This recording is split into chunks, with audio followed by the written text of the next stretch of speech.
Sir வணக்கம் sir. வணக்கம்.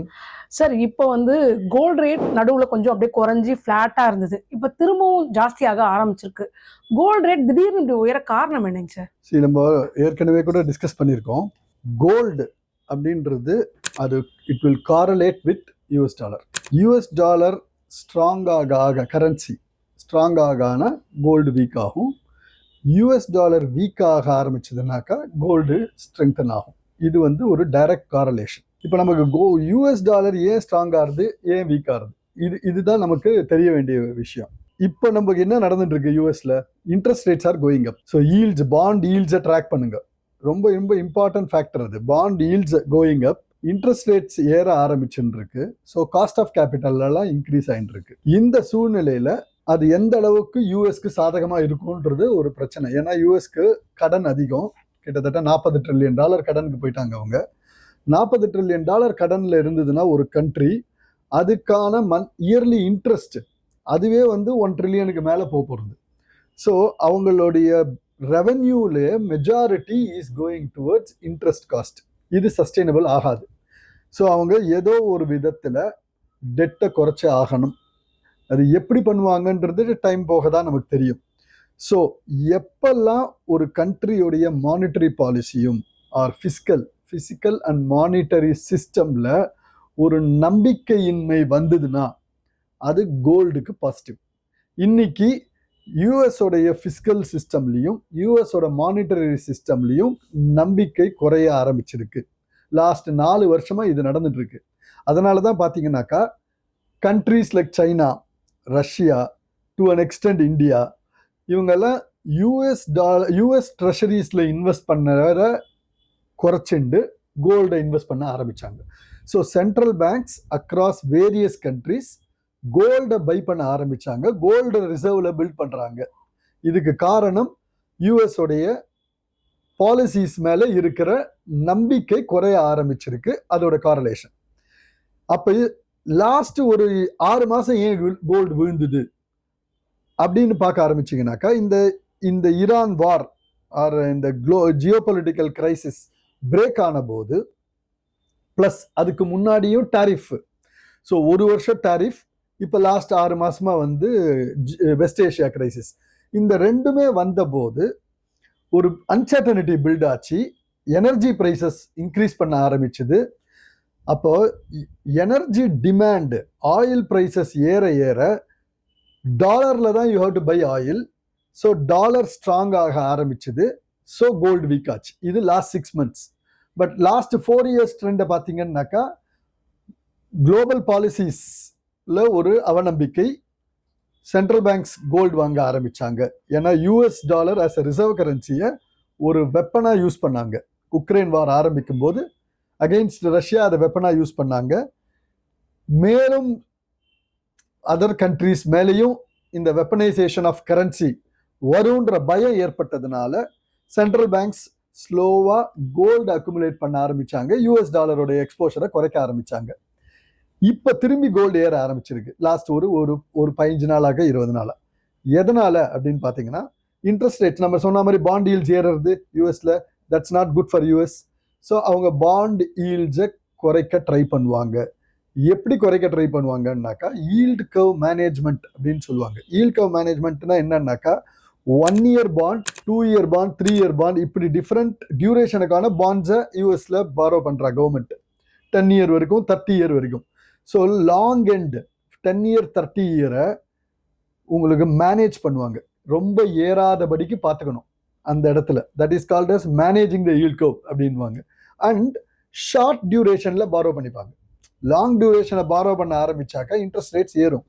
அதுக்கு பதிலாக நான் ஷார்ட் எண்ட் ட்ரெஷரியில் பாரோ பண்ணிக்கிறேன். 1 year, 6 months, இப்படி 2 years, இந்த டியூரேஷன்ல நான் பாரோ பண்ணிக்கிறேன்.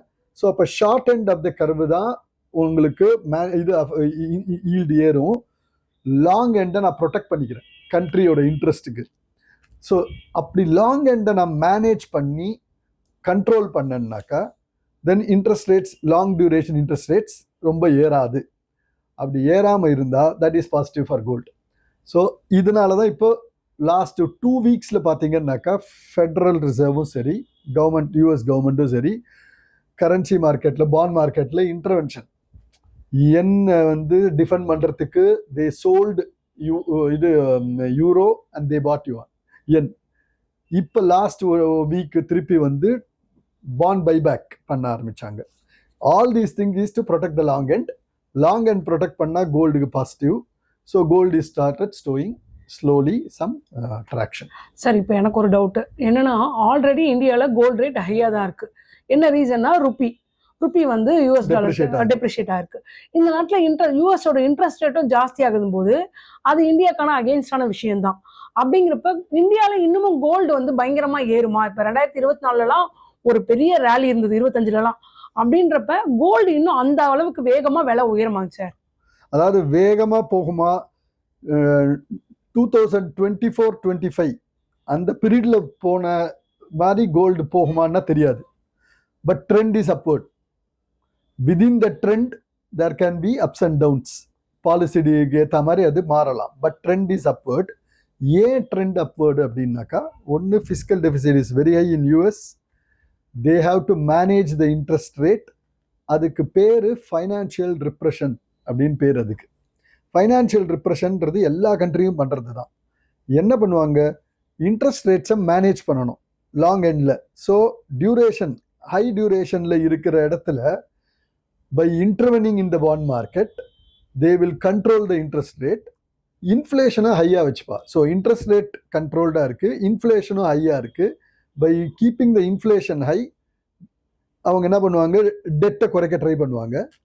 இந்த trend will lead to US dollar depreciating. Weakness வர ஆரம்பிக்கும். இப்போ ஸ்ட்ராங்காக இருக்கு இல்லையா, இந்த ட்ரெண்டு சேஞ்ச் ஆகும். யூஎஸ் டாலர் வீக் ஆக ஆரம்பிச்சதுன்னா gold will start rallying in a big way. நம்ம ப்ரெடிக்ட்லாம் பண்ண முடியாது எப்போ நடக்குதுன்னு.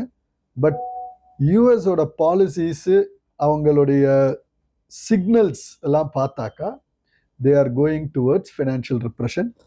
ஃபைனான்ஷியல் ரிப்ரெஷன் ஆகும்போது it will be positive for gold.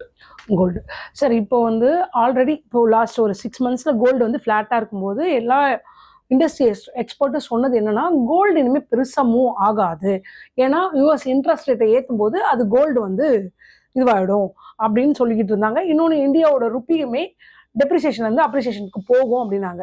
இப்போ திடீர்னு யூஎஸோட இன்ட்ரெஸ்ட் ரேட் ஒரு பக்கம் குறையிறதுக்கான வாய்ப்பு இருக்குது, இன்னொரு பக்கம் பாண்ட் ஈல்டு ஜாஸ்தி ஆகுது. இதுக்கான காரணம் என்னங்க சார்? திடீர்னு ஏன் சார் பாண்ட் ஈல்டு இப்படி ஜாஸ்தி ஆகுது? இந்த பாண்ட் ஈல்டு ஜாஸ்தி ஆகிறதுக்கு காரணம் ஃபிஸ்கல் டெபிசிட். யூஎஸோட ஃபிஸ்கல் டெபிசிட் $40 trillion மேலே போயிடுது. அதோட இம்பேக்ட் என்னன்னாக்கா, அவங்களுடைய வெல்ஃபேரையும் கண்டினியூ பண்ணணும், இன்ட்ரெஸ்ட் காஸ்ட்டும் ஏறிடுது. அதே சமயத்தில் for growth, money to be invested for growth குறைய ஆரம்பிக்கும். தென் டிஃபென்ஸ்க்கு தே ஹாவ் டு ஸ்பெண்ட், அங்கே கொஞ்சம் அஃபெக்ட் ஆகும். ஸோ ஓவராலாக பார்த்தீங்கன்னாக்கா ஒரு கண்ட்ரி கடன் சுமை ஏற ஏற அது பாசிட்டிவ் கிடையாது. கரன்சிக்கும் அது பாசிட்டிவ் இல்லை, க்ரோத்துக்கும் அது பாசிட்டிவ் இல்லை. இதை தான் பாண்ட் மார்க்கெட் சிக்னல் பண்ணுது. So all is not well அப்படின்றத பாண்ட் மார்க்கெட் இண்டிகேட் பண்ணுது. எப்படி இண்டிகேட் பண்ணுறது? People are selling bonds. China குறைச்சிட்டா, கிட்டத்தட்ட 25% குறைச்சிட்டா. யூஎஸ் பாண்ட் ஹோல்டிங்ஸில் குறைய ஆரம்பிச்சிருக்கு. இந்த பக்கம் ஜப்பானில் இன்ஃப்ளேஷன் ஹை ஆக ஆரம்பிச்சிருக்கு. ஸோ என் கேரி ட்ரேட் ரிவர்ஸ் ஆகுது. என் கேரி ட்ரேட்னா என்ன? ஜப்பானில் ஃபார் 20 yearsக்கு 0 இன்ட்ரெஸ்ட் ரேட்டில் இருந்தது. ஸோ எல்லாருமே ஜப்பானில் பாரோ பண்ணிப்பா, 0 இன்ட்ரெஸ்ட்டில். They will invest in other countries, they make money. இப்போ அது சேலஞ்ச் ஆகிடுது. ஜப்பானே 2% கிட்ட வந்துடுது. So interest rates across the world ஏறுறது. That is an negative for growth. Cost of capital எல்லா இடத்துலையும் ஏறும். இந்த ப்ராப்ளமை அட்ரஸ் பண்ணணும்னா தான் ஃபினான்ஷியல் ரிப்ரெஷன் கொண்டு வருவாங்க. ஏன்னா கண்டினியூஸாக பாண்ட்ஸ் இன்க்ரீஸ் ஆகிட்டே இருந்ததுன்னா it will hit the US economy. So they have to manage it. அதுதான் சொன்னேன் ஈல்ட் கர்வ் மேனேஜ்மெண்ட்னு. லாங் எண்டை நான் ப்ரொடெக்ட் பண்ணிவிடுவேன் பை இன்டர்வெனிங் இந்த மார்க்கெட்.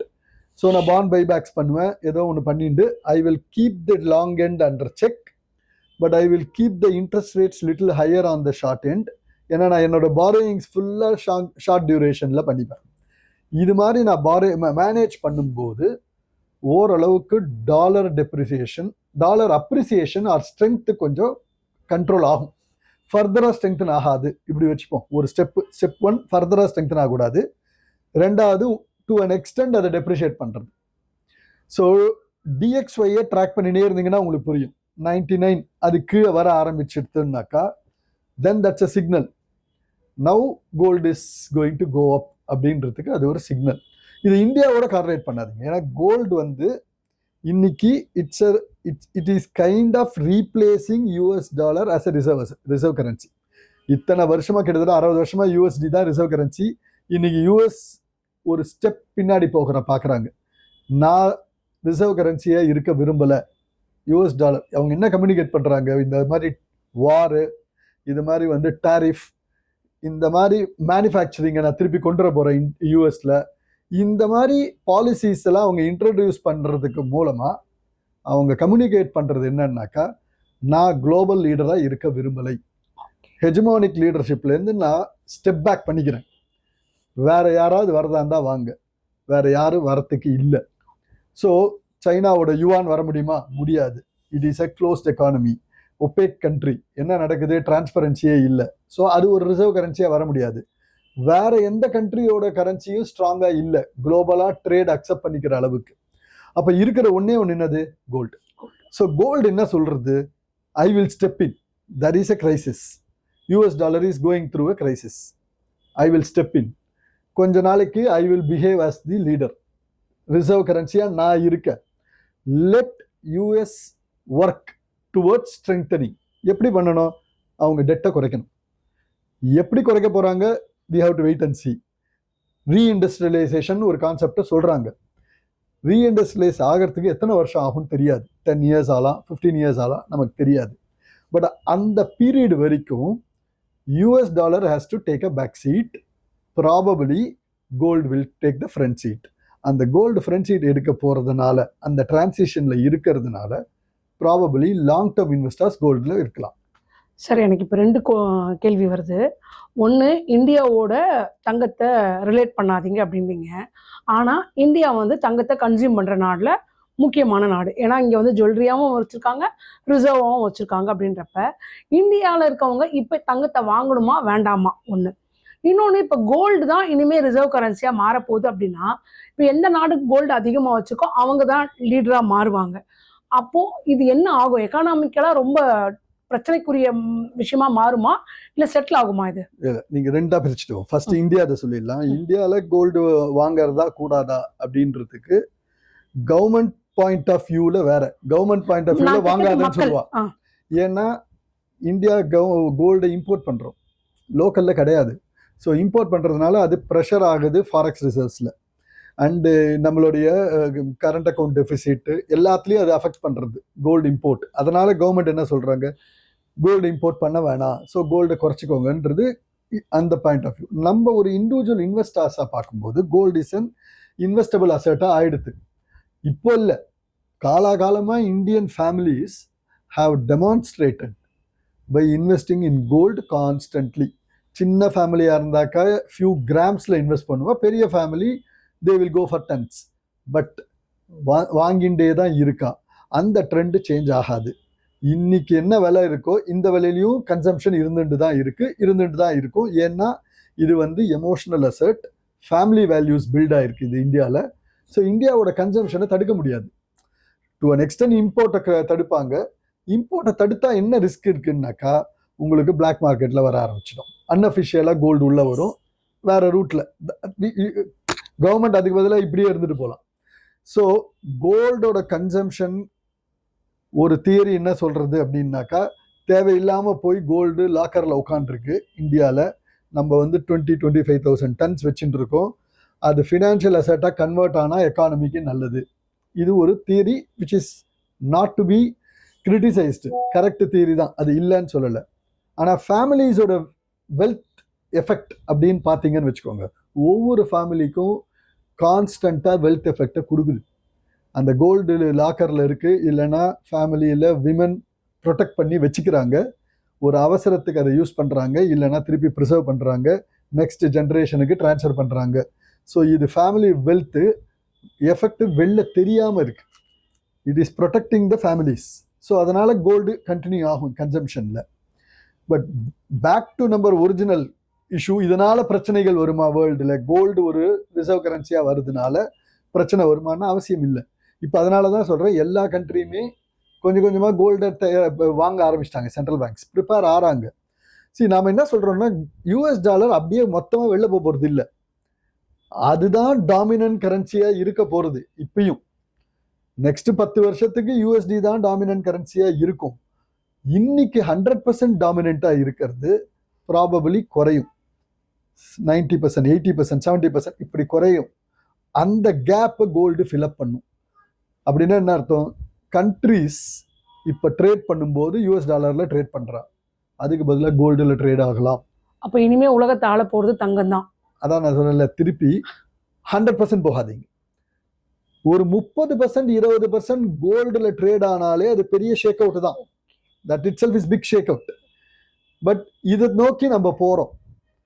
ஸோ எப்போ யூஎஸ் ஃபிஸ்கல் டெபிசிட், கடன், அந்த ட்ரெண்ட் ரிவர்ஸ் ஆகுதோ, அது 5 வருஷத்துல ஆகலாம், 10 வருஷம், we don't know, அது வரைக்கும் கோல்டு வில் பி ரெலவெண்ட்.